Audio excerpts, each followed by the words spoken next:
দেওয়ার বলতে পারবেন আল্লাহ তোর দিন কায়েমের জন্য আমি কি করছি? দাঁড়িয়ে পাল্লা চুরি করবো না, কাউকে চুরি করতে খালি বলতেছি আমাদের মধ্যে একটা লোককে খারাপ দেখান যে খারাপ কাদের সাথে সম্পর্কিত।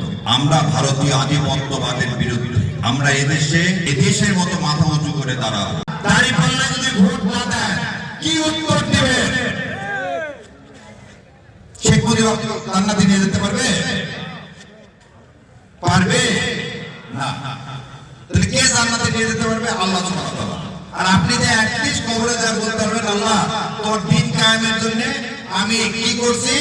দাঁড়িয়ে পাল্লা করছি। আর তো কেউ আমার সাথে ছিল না। আপনার সামনে যতগুলো ক্যান্ডিডেট নওগাঁয় আছে, অন্য কেউ যদি দিন কায়েমের কথা বলে থাকে আপনি তাকে ভোট দেন, কোনো সমস্যা নেই। কিন্তু যে দিন কায়েম করতে যাবে না তাকে যদি ভোট দেন তাহলে আপনি আমানতের খেয়ানত করলেন। ওই কেমন আস্থা করেনি, আমানতের খেয়ানত করতে আপনিও চুরি হয়ে যাবে। আপনি কি সেটা হতে চান? ইনশাআল্লাহ আল্লাহ আমাদের সবাইকে তৌফিক দান করুক।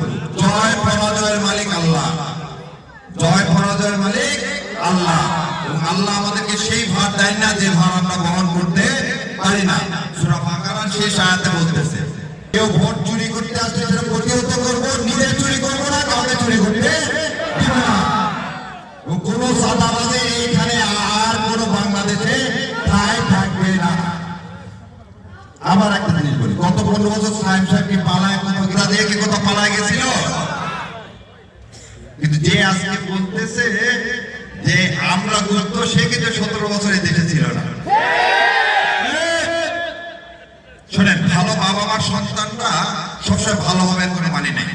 নূনবীর ছেলে নূনবীর নৌকায় জায়গা পায়নি, পাইছে না পায়নি? তাহলে আপনার কর্মই বলে দিবে আপনি ভালো না খারাপ। শোনেন, ধলু বলেন আর সনি বলেন, পয়সার এপার আর ওপার, দুইটাই তো বন্ধু, তাই না? এক বন্ধু না করে আর এক বন্ধু তার চেয়ে বেশি কিছু করতে পারবে কি? আমি এবার আপনাদের সামনে চ্যালেঞ্জ দিয়ে গেলাম ধলু সাহেবকে। সবচেয়ে ইয়ং সমাজের সমস্যা হচ্ছে মাদকের সমস্যা। তার বাড়ি পার নওগাঁ, পরিতোষ কিভাবে এখনো খারাপ ব্যবসা করে। খালি বলতেছি আমাদের মধ্যে একটা লোককে খারাপ দেখান যে খারাপ কাদের সাথে সম্পর্কিত। আমরা কোন মদের ব্যবসায়ীকে শেল্টার দিইনি, আমরা কোন টেন্ডারবাজি করিনি, মামলাবাজি করিনি, থানায় যে টাকা দিয়ে মানুষকে ছেড়ে নিয়ে আসার কাজ করিনি। ভোট আমি পাবো না, কি পাবে? সেই জন্য ইনশাআল্লাহ আর বেশি কথা নেই। ঠান্ডার মধ্যে আপনার সবার দায়িত্ব, এটা ইমানি দায়িত্ব, দাঁড়িপাল্লাকে জয়লাভ করা না। এবং ইনশাআল্লাহ আমরা এই জয়লাভের মাধ্যমে আল্লাহকে খুশি করব। আমাদের ভবিষ্যৎ বাংলাদেশে আর এরকম কোন চোরাকার বাড়ি, কোন চোর, কোন চাঁদাবাজ, কোন অসৎ লোকের হাতে ক্ষমতা দেব না।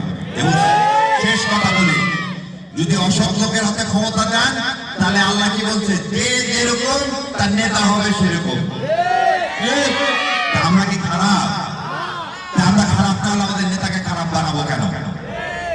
আমি আপনাদের হাতে এটা রেখে গেলাম।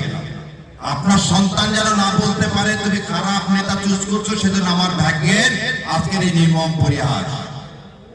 আজকে আমার ভাগ্যের নির্মল পরিহাস। শোনেন, এদের নির্মল সাহেবের আর একটা নাম ছিল, আপনারা জানেন।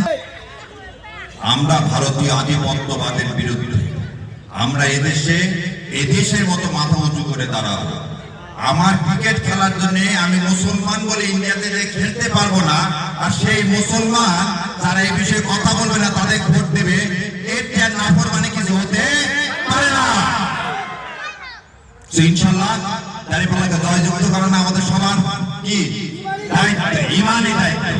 আর আমরা ইনশাআল্লাহ দিন কায়েম করবো, এই দিনের পথে চলবো, আর কায়েম করার মালিক আল্লাহ।